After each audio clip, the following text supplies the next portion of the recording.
지난 6월달 저희 가족은 여름 휴가를 조금 당겨서 홍콩에 잠깐 다녀왔습니다.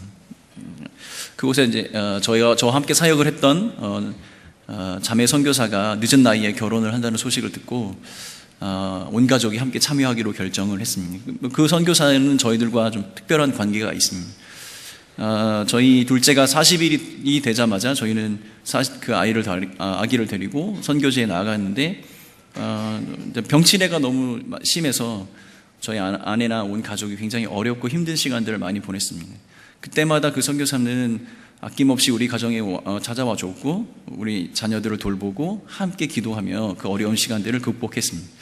그래서 아마 저희들에게는, 저희 가족들, 우리 자녀들에게는 굉장히 특별한 관계의 그런 사람입니다. 자기가 안아주고 기저귀를 갈아주었던 아이가 이미 자라서 자기 결혼식에 반주자로 연주자로 이렇게 섰다는 것이 아마 저희 가정에도 또한 그 자매에게도 굉장히 큰 축복된 그런 시간이었던 것 같습니다. 근데 이 즐겁고 행복한 여행에 보너스가 하나 있었는데 그것은 무엇이었냐면 저희가 사역했던 선교지를 방문하는 일이었습니다. 아이들의 기억 속에만 있던 자기들이 자랐던 것, 놀았던 것, 그리고 먹었던 음식들, 그리고 그 함께 했던 사람들을 다시 만날 수 있는 그런 기회를 가졌습니다. 많이 기대도 했고 설레는 여행이었습니다. 우리 자녀들은 아기 때 사용했던 오래된 그 아기 때 사진이 붙어있던 여권들을 갱신하고 새로운 여권을 만들기 위해서 새로운 사진도 찍고 우리 온 가족의 명단이 들어가 있는 비자도 새로 발급받았습니다. 그리고 그곳에 가서 쓸 돈도 환전을 하고 비상시에 사용하려고 현금 카드도 만들고 여러 가지 많은 준비를 하게 되었습니다. 마음도 즐겁고 행복한 준비도 행복한 시간이었습니다. 그런데 제 마음 한구석에 이 일들이 준비가 되어지면서부터 하나씩 준비한 것들이 진행되는데 알게 모르게 제 마음속엔 두려움이 조금씩 자라기 시작했습니다. 흥분되고 즐거운 일이지만 그 흥분되고 즐거운 일 그 뒷면에 조금씩 불안한 마음, 두려움이 내 마음속에 자라고 있었습니다. 이 두려움이 최고조는 입국장 안에서 입국 심사를 받을 때 최고조에 달했습니다.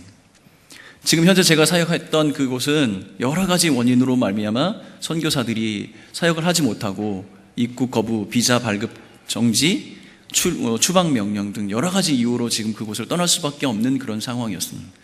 그런 소식을 작년부터 계속 접하고 있었던 제가 그곳에 다시 들어가는 것, 그것이 어쩌면 제 마음속에 두려움의 시작이었던 것 같고 큰 도전이었던 것 같습니다. 과연 제가 비자는 받을 수 있을까?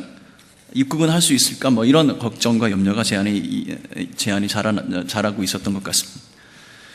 입국장에서는 평소와 다르게 저희 가족들의 모든 서류를 가지고 가서 가림막을 내리고 그 안에서 무엇을 하는지 보여주지 않고 오랜 시간을 그 입국장에서 기다리게 했습니다. 우리 앞에 통과했던 사람들이나 옆 라인의 사람들을 봤을 때보다 몇 배의 시간이 흘러가고 있었습니다. 제 마음은 초조했고 인내의 시간이었고 과연 내가 여기를 통과할 수 있을까? 그런 생각을 가졌습니다. 그런데 문득 그런 생각이 들었습니다. 그렇구나. 내가 이 국경을 백수십 번 넘었고 여권이 닳도록 넘어다녔는데 한 번도 마음 편하게 이 국경을 넘은 적이 없었다는 것이 생각이 났습니다. 늘 이 국경을 넘을 때 내 짐 가운데에는 전도용 책자, 성경책, 자료들, 여러 가지 그 사역을 위한 자료들을 숨기기 위해서 가장 밑바닥에 그 자료들을 깔고 늘 그 국경을 통과할 때마다 나는 어떤 사람이고 무엇을 하는 사람인지에 대한 그 답변을 위해서 항상 긴장하고 있었던 것들이 생각이 났습니다. 그러한 순간 과연 내가 여기를 통과할 수 있을까라는 그러한 생각을 하는데 가림막이 올려지고 저희 가족에게 여권이 돌아왔습니다. 통과할 수가 있게 되었습니다. 안심하는 순간 저희 아내와 함께 버스에 앉아서 그 국경을 통과해서 버스에 앉아서 이런 이야기를 나누었습니다. 우리는 여권도 있고 비자도 있고 돈도 있고 누구나 다 갈 수 있는 이 국경을 이렇게 마음 편하게 한 번도 넘을 수 없다는 것이 참 안타깝다. 우리는 왜 이런 어렵고 힘든 두려움 속에 살았을까? 왜 또 이렇게 살고 있을까? 이런 이야기를 나누었습니다. 두려움이라는 감정은 사람들 누구에게나 있는 기본적인 감정입니다. 그런데 그 두려움을 이야기하는 요소들, 그 두려움을 우리에게 일으키는 그 요소들이 각 사람마다 조금씩 다르다는 것입니다. 저에게는 그러한 것이 긴장이었고 그러한 것이 두려움이었지만, 지금 여기 앉아 계신 분 중에서 제 이야기에 공감하실 수 있는 분들은 아마 몇 분이 되지 않을 거라는 생각이 듭니다. 마치 이런 겁니다. 학생이나 직장을 다니셔야 하는 분들은 오늘 오후 이 주일 해가 넘어가는 이 순간 마음이 먹먹해지는 이것이 아마 각 사람이 느끼는 조금 다른 두려움, 다른 불편함, 그런 다른 부담감, 그런 것이 아닐까 생각이 듭니다. 오늘 우리가 읽었던 본문 가운데 제자들은 굉장히 큰 혼란과 두려움 속에 빠져 있습니다. 전형적으로 두려움 속에 빠져 있던 믿는 사람들의 모습을 우리에게 보여주고 있는 것입니다. 오늘 제가 이 두려움 속에 빠져 있던 제자들에게 예수 그리스도께서 과연 이 두려움을 어떻게 그들의 두려움을 어떻게 다루고 계신지, 그 두려움이 변하여 어떻게 그들의 삶에 도전을 주고 계신지 그 이야기를 좀 나누어 보려고 합니다. 제자들은 지금 무엇을 어떻게 해야 할지 잘 모르고 있는 상황에 빠져 있습니다. 할 수도 없습니다. 왜 이런 상황이 그들에게 일어나는지에 대한 인식조차 불가능한 상태에 있습니다. 이런 것을 우리는 멘붕, 멘탈 붕괴 이런 이야기를 합니다. 지금 제자들은 그런 상황에 빠져 있습니다. 그래서 14장 1절 예수님께서 아주 직접적으로 단도직입적으로 이렇게 이야기합니다. 너희는 마음에 근심하지 말라. 하나님을 믿으니 또 나를 믿으라. 여기에서 사용된 근심이라는 단어가 우리가 생각하는 걱정, 근심 이러한 의미가 포함이 되어 있지만, 가장 주된 의미는 무엇이냐면 지금 아무것도 자기 스스로 해결할 수 없는 불안, 동요하고 있는 것, 선택의 여지를 둘 수 없는 그런 상황, 그러한 두려움 속에 빠져 있는 상태를 이야기하고 있습니다. 예수님께서는 그들에게 이 가운데 오셔서 근심하지 말라라고 이야기를 하고 있습니다. 그런데 그것이 불가능한 상태입니다. 왜냐하면 지금 예수님이 한마디를 던질 때마다 제자들은 그 의미가 무엇인지 더 헷갈리고 더 이해할 수가 없는 상태에 빠지게 되는 것입니다. 그래서 예수님이 한마디를 던질 때마다 던진 그 말씀에 또 다른 질문을 달고, 그 질문에 예수님이 또 답하실 때마다 또 다른 사람이 질문을 하고, 이 이야기가 지금 13장에서부터 계속 반복되어져 나오고 있는 것입니다. 제자들이 직면한 두려움에 대해서 제가 설명을 해보겠습니다. 지금 13장과 14장은 우리가 흔히 알고 있는 유월절 최후의 만찬 장면입니다. 예수님께서 다락방을 예비하시고 그곳에서 제자들과 함께 최후의 만찬을 지금 함께 식사를 하고 계십니다. 그런데 예수님께서는 이 모든 것을 다 알고 계신 것 같습니다. 왜 지금 이런 상황이 벌어지고 제자들은 왜 앞으로 어떻게 살아야 하는지 다 알고 계신 것 같습니다. 그런데 알고 계신 분이 모르고 있는 제자들에게 얘기하는 것이 바로 더 큰 혼란과 더 큰 혼동을 주고 있는 것입니다. 13장 1절은 이렇게 쓰여 있습니다. 유월절 전에 예수께서 자기가 세상을 떠나 아버지께 돌아가실 때가 이른 줄을 아시고 세상에 있는 자기 사람들을 사랑하시되 끝까지 사랑하셨으니, 예수님께서는 이미 자기가 어떻게 이 시간들을 보내고 어떤 결과가 올지 다 알고 계셨던 거죠. 그래서 12장에 이미 예수님께서는 제자들에게 자기가 십자가에 달려 죽을 것에 대한 이야기를 이미 12장에서 그 말씀을 하셨습니다. 그런데 제자들이 그 의미가 무엇인지 깨닫지 못하고 있습니다. 왜냐하면 그 상황이 이루어질 기미가 보이지 않기 때문입니다. 그리고 현재 지금 제자들과 함께 최후의 만찬을 들고 계시는 예수님께서 갑자기 일어나셔서 제자들의 발을 씻기고 닦으십니다. 황당한 베드로가 묻습니다. 이것이 어떤 일입니까? 왜 이런 일을 하셔야 합니까? 베드로는 혼돈 속에 빠져 있습니다. 이 혼돈에 빠져 있는 베드로에게 13장 7절에서 예수님은 이렇게 말씀하고 하십니다. 예수께서 대답하여 이르시되 내가 하는 것을 내가 지금은 알지 못하나 이후에 알리라. 지금 어떠한 상황에도 이해가 되지 않는 것입니다. 그러나 때가 지나면 이 일이 어떤 일인지, 이것이 어떻게 이루어질 것인지 너희들이 다 알게 될 것이다 라고 예수님께서 말씀하고 계십니다. 그런데 이 말씀이 틀렸습니다. 이 말씀이 맞지가 않습니다. 왜냐하면 시간이 지날수록 제자들은 지금 더 혼돈 속에 빠져가고 있습니다. 더 큰 두려움이 밀려오고 있는 것입니다. 그 와중에 예수님께서 또 혼란스러운 이야기를 하십니다. 이 중에 한 사람이 나를 팔 것이다. 나를 팔 것이야. 제자들은 혼란에 빠져 있습니다. 과연 누가 이 예수님을 팔지? 너무나 궁금했습니다. 그래서 이야기하고 묻습니다. 누가 팔 것 같습니까? 우리에게 가르쳐 주십시오. 예수님께서 암시적으로 가룟 유다가 자신을 팔 것이라는 이야기를 하십니다. 그런데 그 이야기를 못 알아먹습니다. 13장 28절입니다. 이 말씀을 무슨 뜻으로 하셨는지 그 앉은 자 중에 아는 자가 없고. 지금 제자들의 상태가 이런 것입니다. 예수님은 무엇인가 제자들에게 이야기합니다. 자기의 미래에 대한 이야기를 합니다. 제자들의 미래에 관한 이야기를 합니다. 너희들에게 닥칠 이야기를 합니다. 근데 그 이야기를 들어야 할 사람들이 이 이야기의 의미를 알 수가 없습니다. 혼돈에 빠져 있습니다. 너무 어렵습니다. 그래서 두렵습니다. 왜 두려운지 아십니까? 예수님께서 말씀하시는 그 일들이 제자들의 자기들의 미래에 관한 이야기라는 것이 두렵습니다. 나의 미래에 관한 이야기인데 그 미래에 대한 이야기를 자기에 관한 이야기인데도 이해하지 못하고 있다는 것이 그들에게는 커다란 두려움입니다. 또한 그 두려움이 왜 큰지 아십니까? 자기들이 믿고 따르는 예수님이 떠나신다는 이야기를 하고 계시기 때문에 더 큰 충격을 받고 있는 것입니다. 비로소 제자들은 조금씩 이해합니다. 예수님이 우리를 떠나실 것 같아. 예수님이 지금 우리 한글 성경에는 알 수는 없지만 14장 전체는 유대 문화 속에서 나와 있는 이별, 고별에 관한 이야기를 쓸 때 쓰는 형식의 그 문체로 좀 쓰여져 있습니다. 그렇기 때문에 제자들은 지금 예수님이 무엇인가 특별한 일들을 행하실 것인데 그것 중에 하나가 지금 우리를 떠나가시려고 하는 것 같아 라는 그러한 감지, 무엇인가 조금 불안한 느낌, 그 느낌 속에 지금 제자들은 빠져 있는 것입니다. 그래서 베드로가 묻습니다. 주님이 어디로 가시는지 그 길을 우리에게 보여주십시오 라고 이야기합니다. 어디든지 따라가겠습니다. 그러니 그때 예수님께서 뭐라고 말씀하십니까? 네가 나를 3번 부인할 거야. 이 이야기를 듣는 베드로도 크게 황당했겠죠. 당황스러웠겠죠. 근데 그 이야기를 듣고 있었던 제자들은 더 큰 혼란에 빠질 것입니다. 베드로가 예수님을 3번 부인한단 말이야? 있을 수 없는 일이죠. 그러니 14장에 도마가 또 묻습니다.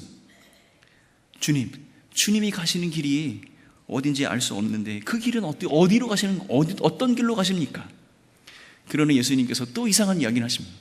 내가 곧 길이요 진리요 생명이니 나로 말미암지 않고는 아버지께 갈 자가 없느니라. 내가 진리의 길이고 생명의 길이다. 그 길이 바로 나다 라고 또 이야기하십니다. 그러고 난 다음에 또 이 이야기가 끝나자마자 빌립이 또 묻습니다. 주님, 그러면 하나님이라도 우리에게 좀 보여주십시오. 아버지라도 좀 보여주시면 좋지 않겠습니까? 질문에 낳고 그 질문의 답에 또 질문이 생기고 있는 것입니다. 큰 혼돈 속에 빠져 있습니다. 여러분, 우리가 13장, 14장을 우리가 쭉 읽으면 한 10분이면 5분이면 10분이면 다 읽죠. 그런데 우리가 이것을 생각을 해야 됩니다. 13장, 14장은 지금 6월절 만찬 중에 예수님께서 말씀하고 계시는 거예요. 지금 성경에 나와 있는 것보다 더 많은 이야기, 더 많은 질문이 오갔을 거라는 겁니다. 근데 그 질문이 오가는 과정에서 결론적으로 봤을 때 아무것도 그들의 두려움을 해결할 수 있는 것은 없었다는 거예요. 더 큰 두려움과 더 큰 공포 속에 빠져들고 있는 것입니다. 그 긴 시간 동안 그 대화의 결과는 결국 이들은 어찌하지? 이 상황이 지금 무슨 상황이지? 우리는 어떻게 하지? 나의 이 두려움을 어떻게 해결할 수 있을까? 그런데 예수님께서 제자들과 나눈 대화의 모든 내용을 파악할 수는 없지만 본문 우리가 읽었던 13장과 14장의 이야기를 쭉 한번 살펴보면 제자들이 느끼는 두려움을 두 가지로 정리를 할 수가 있을 것 같습니다. 하나는 미래에 대한 불확실입니다. 과연 예수님 떠나신 이후에 우리는 어떻게 되는 걸까? 그 또 한 가지는 뭐냐면 우리의 믿음의 근거이셨던 예수님이 떠난다면 그 예수님의 떠남으로 인하여서 우리에게 안전함이 없다는 것, 우리를 지켜줄 그 분이 없다는 것, 그것이 제자들이 겪는 두려움일 것이라는 생각이 듭니다. 자, 여러분 생각해 보십시오. 예수님을 쫓기 위해서 자기의 모든 생계를 내려놓은 사람들입니다.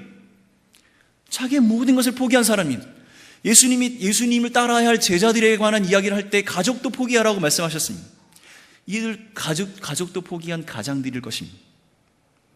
종교적인 열심을 가졌던 유대인들에게 핍박을 받았습니다. 이단자라는 핍박을 받았습니다. 그들에게는 종교적인, 문화적인, 경제적인 어떤 모든 기반들이 예수로 말미암아 다 사라진 사람들입니다. 그들에게 남겨진 유일한 소망이 있다면 예수 그리스도께서 왕으로 등극하셨을 때 내게 베풀어 주실 그 상급, 그 왕과 함께 있을 나, 그것이 그들에게 이게 유일한 소망이자 유일한 기대감, 유일한 소망이었다는 것입니다. 그런데 예수님께서 내가 곧 떠날 것이다, 너희를 떠날 것이다 라고 말씀하셨다면 이들에게 닥쳐진 이 두려움은 얼마나 크고 얼마나 큰 두려움이겠습니까? 자기가 우리의 모든 안전을 책임지실 예수님을 따랐는데, 그가 왕으로 등극하셨을 때 내게 베풀어 주실 상급이 있다라고 믿었는데 그가 떠나겠고 너희는 남겨질 것이고 너희의 미래는 이런 것이다라고 얘기하고 있다면 그들이 겪는 고통과 그들이 겪어야 할 두려움이 얼마나 큰 것을 우리는 미루어 짐작할 수 있겠습니다. 사랑하는 성도 여러분, 여러분들이 가지고 계신 두려움은 무엇입니까? 여러분이 두려움을 느끼고 있는 그 실체는 무엇입니까? 혹시 여러분이 느끼고 있는 두려움은 이런 것 아닙니까? 예수를 믿는 그리스도인이라고 스스로 이야기하지만 세상 가운데 어떻게 살아야 할지 모르는 두려움, 내가 보고 느끼고 있는 많은 문제와 어려움 가운데 예수가 함께 하실 수 없다는 불안감, 예수를 믿으며 누릴 수 있는 축복과 은혜가 있다고, 평안이 있다고 늘 말하지만 그것을 경험해 보지 못한 좌절감, 어쩌면 세상 사람들처럼 그렇게 사는 것이 더 편할 것이라고 생각하는 박탈감, 100세까지 산다고 하는데 내가 과연 그때까지 건강하게 살 수 있을까? 라고 생각하는 염려, 잘 준비되지 않은 노후 때문에, 자신의 미래, 이 불확실한 미래 때문에 겪고 있는 불안감, 혹은 이 불안감을 뛰어넘는 자녀들에 대한 근심, 이런 것이 우리가 세상에서 살아가는 공포, 두려움, 혹시 그런 것 아닙니까? 근데 이 모든 것은 예수와 함께 떡을 떼던 제자들에게 엄습했던 그 두려움, 그들의 삶에 휘감고 있었던 그 두려움과 별반 다르지 않은 것 같습니다. 미래에 대한 불안, 불확실, 안전에 대한 두려움, 이것은 모든 현대를 살아가는 우리들에게도 동일한 그런 두려움인 것 같습니다. 그런데 이 두려움의 반전이 일어나기 시작합니다. 14장은 이 두려움 속에 빠져있는 제자들에게 반전을 예고하시는 하나님의, 예수 그리스도의 메시지이십니다. 예수님의 떠나심과 다시 오심에 대한 이야기를 14장부터 다 이야기를 하고 계십니다. 오늘 읽었던 본문 말씀인 14장 1절 말씀, 예수님은 아주 직접적으로 이야기하시죠. 너희는 마음에 근심하지 말라. 하나님을 믿으니 또 나를 믿으라. 우리가 14장 전체를 이해할 때 14장 1절부터 3절은요, 이 14장 전체를 이해할 수 있는 서론이자 전체 이야기의 축소, 요약판입니다. 앞으로 14장의 이야기는 이렇게 진행될 거다라고 이야기하는 아주 중요한 서론 부분입니다.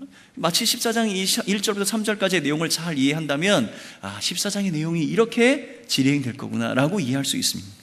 14장 1절의 말씀은 두려움에 떨고 있는 제자들에게 그 두려움이 잘못됐다, 두려워하지 말아라 라고 이야기를 하고 계신 것이고, 2절과 3절에서는 예수님께서 제자들을 떠나시는 것이 어떤 의미이며 그 이후에 다시 오실 것에 대한 약속이 포함되어 있습니다. 예수님께서 제자들을 떠나시는 것에 대한 분명한 목적이 있다고 말씀을 하고 계십니다. 14장 2절 말씀입니다. 내 아버지 집에 거할 곳이 많도다. 그렇지 않으면 너희에게 일렀으리라. 내가 너희를 위하여 거처를 예비하러 가노니. 예수님께서 제자들을 떠나시겠다라고 이야기하면서 그 떠나심의 목적이 내가 너희를 위해서 거처를 예비하러 아버지께 간다라고 이야기를 하고 있습니다. 그런데 이 거처라는 말이 사실은 우리가 좀 오해하기 쉽게 번역이 됐습니다. 한글 성경이나 영어 성경에는 장소적인 개념, 공간적인 개념이 많이 부각이 되어 있는데, 사실 히브리어 원문이나 우리가 14장 전체의 문맥을 통해서 바라봤을 때는 장소나 공간적인 개념보다는 하나님과의 영적인 깊은 관계를 맺는 그 상태를 이야기하고 있습니다. 이 문제는 우리가 좀 더 설교라든가 강의를 통해서 다시 다루어야 할 부분입니다. 제가 오늘 이야기하고 싶은 포인트는 무엇이냐면, 지금 혼돈과 어려움 속에, 두려움 속에 빠져 있는 제자들에게 내가 너희들을 떠난 것이 너희에게 유익이다라고 예수님께서 지금 말씀하고 계신다는 것입니다. 그 유익이 3절에 나오는데, 14장 3절 말씀입니다. 가서 너희를 위하여 거처를 예비하면 내가 다시 와서 너희를 내게로 영접하여 나 있는 곳에 너희도 있게 하리라. 예수님께서 떠나기도 하시고 떠난 이후에 자기의 그 목적을 다 이루셔서 거처를 완성하신 이후에 다시 제자들에게 오시겠다라고 이야기를 하고 있는 것입니다. 그런데 여기서 다시 오시겠다라고 하는 이야기는 지금 뉘앙스, 이 분위기를 봐서는 그 예수님의 떠나심에 대한, 예수님이 제자들을 떠나심에 대한 두려움을 떨고 있는, 공포에 떨고 있는 그 제자들에게 이 이야기를 하신다는 이야기는 다시 온 나는 너희를 완전하게 떠나지 않고 완전한 연합, 절대 분리가 되지 않는 완전한 그 연합으로 너희와 함께 하겠다는 약속이 이 안에 포함되어 있는 것입니다. 그러면 예수님이 제자들에게 내가 너희들에게 떠나는 그 유익은 너희에게 거처를 예비할 뿐만 아니라 다시 와서 너희와 영원히 함께하는 그 나라, 그것이 너희에게 약속되어 있다라고 말씀하고 계시는 것입니다. 그런데 여기까지 얘기하면 해도 좋은 이야기인데요, 제가 발견한 것은 이거예요.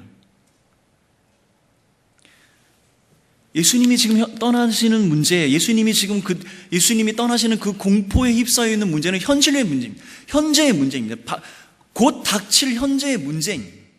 그러나 예수님께서 다시 오셔서 그들과 다시 한번 연합하겠다고 하는 이야기는 미래의 예언적인 이야기입니다. 그러면 예수님이 떠나신 이후에 다시 오실 예수님을 기다리는 그 사이에 제자들은 예수님 없이 살아가야 한다는 것입니다. 이것이 제가 봤을 때는 하나님께서 다시 예수 그리스도께서 다시 오시겠다고 하는 이 약속이 얼마나 소망이고 얼마나 희망적인 이야기입니까? 그런데 보면 현실적으로 하나도 문제가 해결된 것은 아닙니다. 예수님께서 떠나시겠다라고 얘기하고 미래의 어느 시점에 다시 오시겠다라고 얘기했다면 이 떠나심과 다시 오심 이 사이의 제자들은 어떻게 살아야 한다 말입니까? 그들의 공포, 예수님 없이 살아가는 그 공포가 해결된 것입니까? 저는 해결되지 않았다고 봅니다.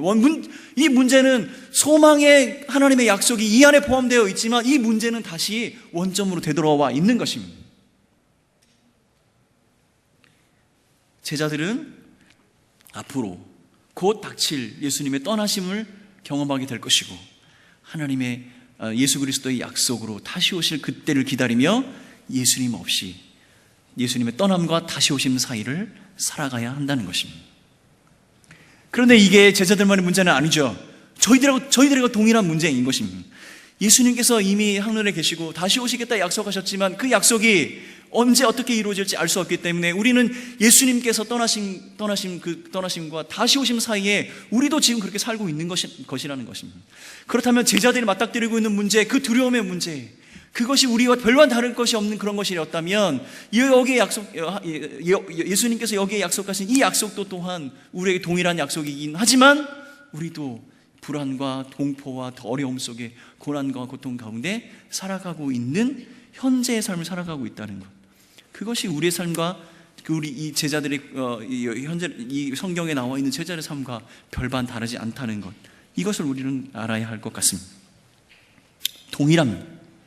지금 제자들에게 말씀하고 계신 것이 바로 우리의 문제인 것입니다. 그렇다면 제자들에게 격려하시고 이 두려움을 변화시키시고 반전을 일으키시는 그 하나님의 모습이 또 예수 그리스도의 그 은혜가 또한 우리의 은혜일 수도 있다는 것이죠. 예수님께서는 오늘 우리가 읽었던 본문에 14장 1절에서 11절까지 도마와 빌립과 질문과 답을 오가시면서 쭉 이야기를 하고 계신데 한 가지 중요한 교훈을 우리에게 주고 계십니다. 그건 우리가 좀 전에 읽었던 1절 말씀에도 포함이 되어 있습니다. 1절 말씀 하반절에 이렇게 이야기합니다. 믿으라. 근심하지 말고 하나님을 믿으니 또 나를 믿으라. 믿으라. 믿으라. 14절, 11절까지의 말씀은 계속 반복되어지면서 빌립에게 이야기하시는 말씀이 믿으라. 믿으라. 믿으라. 이렇게 이야기하고 계신다는 것입니다. 이제 이 제자들이 안고 있는 이 두려움을 하나님께서 어떻게 다루고, 예수님께서 어떻게 다루고 계신지 한번 보도록 하겠습니다. 본문 12절 말씀입니다. 12절 말씀 우리 같이 한 목소리로 한번 읽어보도록 하겠습니다. 한 목소리로 읽겠습니다. 12절입니다. 시작. 내가 진실로 진실로 너에게 이르노니 나를 믿는 자는 내가 하는 일을 그도 할 것이요 또한 그보다 큰 일도 하리니 이는 내가 아버지께로 감이니라. 저는 이 한 구절에서 예수님께서 예수님의 떠남과 다시 오심 사이에 살아가야 할 제자들, 우리들에게 우리가 두려움에 머물리지 않고 우리가 어떤 사람이며 무엇을 해야 하는 사람인가에 대한 이야기를 분명하게 가르쳐주고 있다고 저는 생각이 되어집니다. 하나님 없이 안전함이 없는 우리의 현실, 불확실한 미래 가운데 두려움을 떨고 있는 제자들, 우리들의 모습 가운데 우리는 과연 어떤 사람이며 무엇을 해야 하는가에 대한 이야기를 하고 계신 것입니다. 저는 이것을 부르심과 사명이라고 생각을 합니다. 지난 한 주 동안 저희는 부르심과 사명에 대한 그 주제를 가지고 특별 새벽 기도를 진행해 왔습니다. 저는 이 구절 속에서 우리의 부르심이 무엇이고 우리의 사명이 무엇인지 발견할 수 있다고 저는 생각이 됩니다. 부르심은 무엇입니까? 하나님의 비전과 하나님의 큰 계획 가운데 내가 어떤 사람인지 발견하는 것이 부르심입니다. 나는 어떤 사람인가? 사명은 무엇인가? 그 부르심을 받은 사람이 무엇을 하며 어떻게 살아가야 하는가? 그것에 대한 이야기가 바로 사명입니다. 근데 오늘 본문의 이 12절 말씀 가운데 그것이 다 들어있습니다. 12절 말씀에 두려움 가운데 있는 제자들에게 어떤 사람이 되어야 한다고 말씀하고 계십니까? 제자들에게 믿는 자가 되라고 말씀하고 있습니다. 믿는 자. 내가 진실로 진실로 너에게 이르노니 나를 믿는 자는 14장 전체를 통틀어서 예수님께서 지속적으로 제자들에게 이야기하고 있는 것은 너희들이 믿는 자가 되었으면 좋겠다. 믿는 자가 되라라고 말씀하고 계신다는 것입니다. 우리들은 예수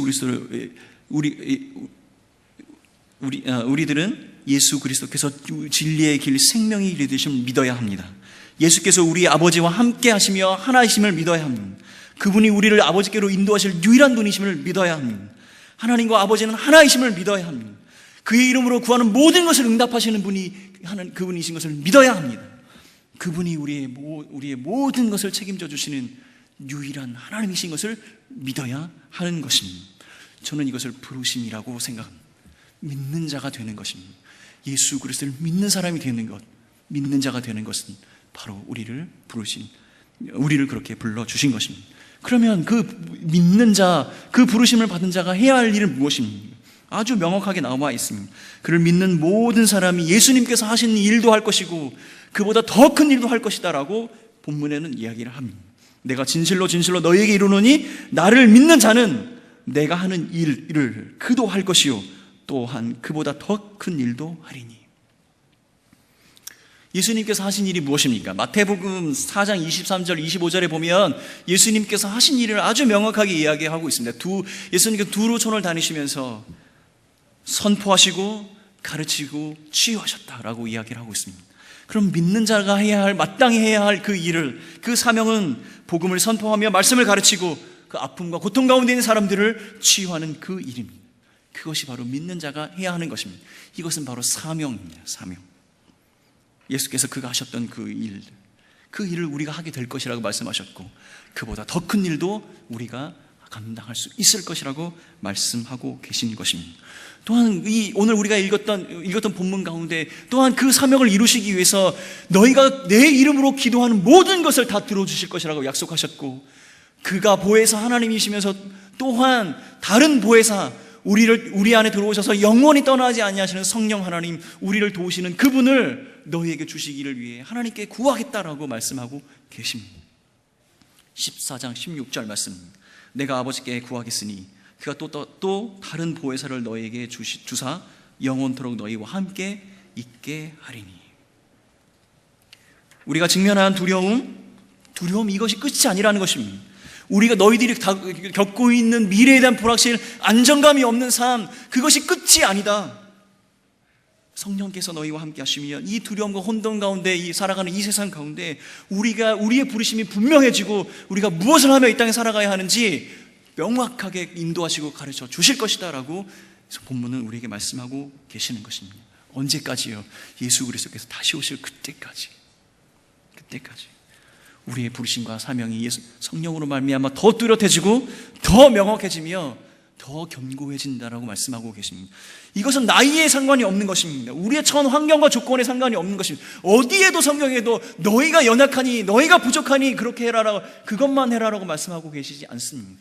모든 것을 구하고 내 이름으로 구하는 모든 것을 너희에게 주실 것이다. 너희를 친히 도우실 성령이 너희에게 임할 것이다 라고 본문은 이야기하고 계신 것입니다.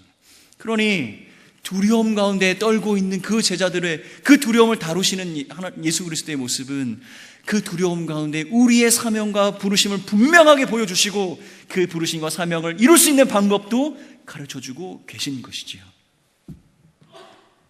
말씀을 마무리하도록 하겠습니다. 제가 인터넷 게시판에 올라온 글입니다. 첫 차를 제가 어떤 분이 쓴 글이에요. 실제로 이 글을 썼습니다. 첫 차를 구입합니다. 첫 번째로 아내와 아이를 위해 구명조끼를 구입해 차에 보관할 것입니다. 저희 가족은 수영을 하지 못하기 때문입니다. 요즘 같은 세상 어떤 일이 일어날지 모르죠. 그러면서 이 글을 쓰신 분 밑에 수많은 사람들이 댓글을 달았습니다. 어떤 분은요, 과학적인 논리로 설명을 합니다. 물에 빠진 차에서 빠져나오는 방법에 대한 이야기. 또 어떤 분들은 구명조끼를 입을 시간이 없을 텐데요, 막 이런 이야기를 합니다. 그런데 어떤 분들은 또 그래요. 맞죠. 이 세상에 어떤 일이 어떻게 벌어질지 알 수 없으니 참 현명한 생각이십니다. 좋은 아버지의 모습인 것 같습니다. 이렇게 이야기를 합니다. 저는 이 글을 보면서 이렇게 생각합니다. 사람들이 두려움을 느끼고 있는 이 시대에 이 세상을 살아가는 것이 정말 쉽지 않은가 보구나. 너무 힘들고 고통스러운가 보구나 라는 생각을 갖게 되었습니다. 그런데 어떤 설문조사를 보니까 이렇게 이야기를 합니다. 우리가 실제적으로 느끼고 있는 두려움의 40%는 발생되지도 않은 일에 대해서 두려워하고 있는 것이고, 나머지 30%는 이미 예전에 발생되었던 일 때문에 두려움에 떨고 있다라고 이야기합니다. 나머지 30% 중에서 20%는 나와 전혀 상관이 없는 것 때문에 사람들은 두려워한다라고 이야기를 하고 있는 것입니다. 그런데 제가 이야기했습니다. 사람들이 느끼는 두려움이라는 감정은 기본적인 감정이지만 그 두려움을 야기시키는 요소는 각각의 사람마다 다 다릅니다. 그것을 두려워한다고 해서 그것을 두려워하나라고 우리가 책망할 필요는 없습니다. 우리의 삶이 녹록지 않고 힘들고 고난 가운데 계신 분들이 분명히 있을 것입니다. 그런데 명심하십시오. 그것이 끝이 아니라는 것입니다. 지금 여기 앉아 계신 여러 성도님들 가운데 현실의 고통과 어려움 때문에 고통하고 계신 분들이 계시다면 하나님의 위로와 평강을 기원합니다. 예수 그리스도만이 우리의 그 어려움과 고통 가운데서 건져내실 유일한 분이십니다. 그분이 우리의 경제적인 문제도 해결해 주실 것입니다. 우리 가정의 문제도 해결해 주실 것이고 우리 자녀의 문제도 해결해 주실 것입니다. 우리의 관계도 하나님께서 해결해 주실 것입니다. 우리의 인생 가운데 우리가 짊어져야 할 모든 고통과 질병, 그것을 유일하게 해결하실 분은 바로 예수 그리스도, 그분의 십자가만이 해결해 주실 것입니다.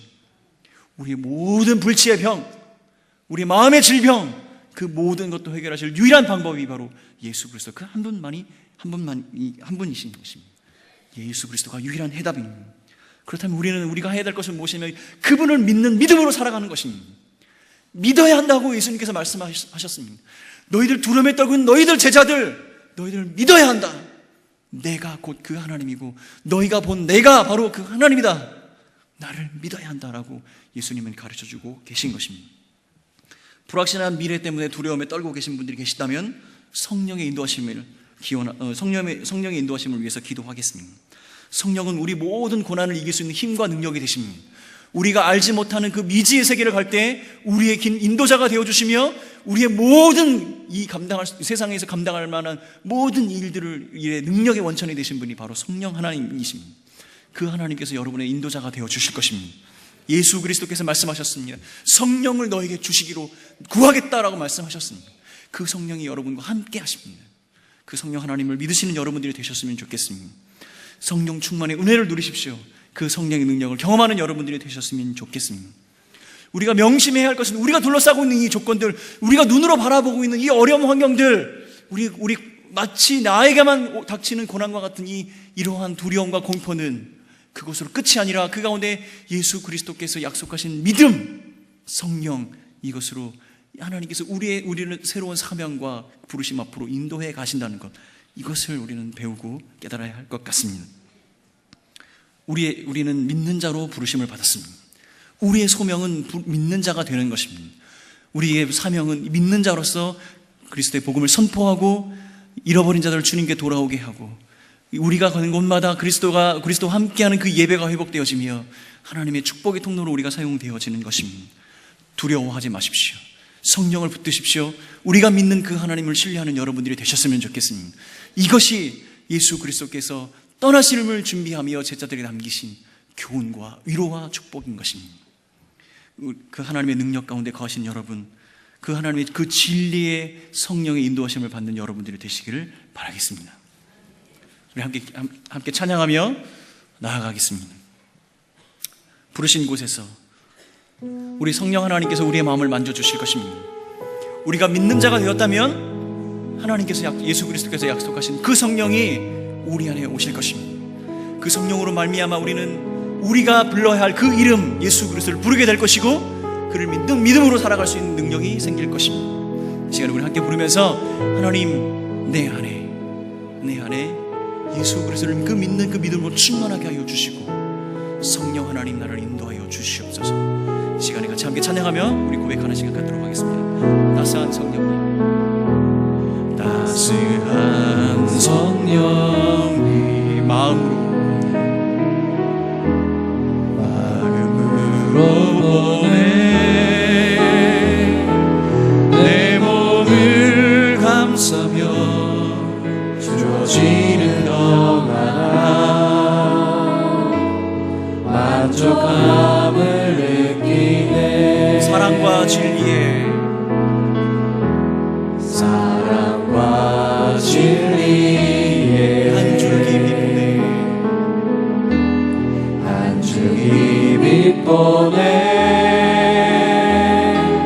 내 몸을 감싸며 주어지는 영원한 그 사랑을 느끼네. 부르신 곳에서 나는 예배하네. 어떤 상황에도 나는 예배하네. 부르신 곳에서 나는 예배하네. 어떤 상황에도 나는 예배하네. 내가 걸어갈 때 길이 되고 살아갈 때 삶이 된 그곳에서 예배하네. 내가 걸어갈 때 길이 되고 살아갈 때 삶이 된 그곳에서 예배하네. 부르신 곳에서 나는 예배하네. 어떤 상황에도 나는 예배하네. 부르신 곳에서 나는 예배하네. 어떤 상황에도 나는 예배하네. 이 시간 우리 함께 기도하며 나가겠습니다. 믿는 자만이 예배할 수 있습니다. 믿지 않고 예배하는 것은 가식입니다. 우상숭배입니다. 예수 그리스도를 그 믿는 믿음으로 충만한 삶 살게 해달라고 기도하시는 여러분들 되었으면 좋겠습니다. 여러분, 우리 가정의 문제, 우리가 인생에 짊어지고 있는 수많은 문제들, 고통과 고난, 유일한 해답은 예수 그리스도입니다. 그 예수 그리스도를 믿는 믿음만이 그 문제를 해결할 수 있습니다. 그 예수 그리스도께서 우리에게 성령을 약속하셨습니다. 그 성령 하나님, 우리를 도우시는 분이십니다. 우리의 모든 것을 주께 맡기고 그 성령 하나님을 의지할 때 우리는 이 모든 것에 해결해 주시는 그 축복을 경험할 수 있는 것입니다. 이 시간에 여러분이 갖고 있는 모든 두려움, 모든 고난들, 어려움들 예수 그리스도 십자가 앞에 내려놓으며 하나님, 예수 그리스도 성령, 예수 그리스도의 그 은혜로 충만하게 하여 주옵소서. 성령 하나님, 이 시간에 우리 가정 가운데, 나의 육체 가운데, 나의 마음 가운데 오셔서 나를 주장하여 주시옵소서. 이 시간에 같이 우리의 믿음과 성령 충만을 위해서 함께 기도하는 시간 갖도록 하겠습니다. 함께 기도합니다.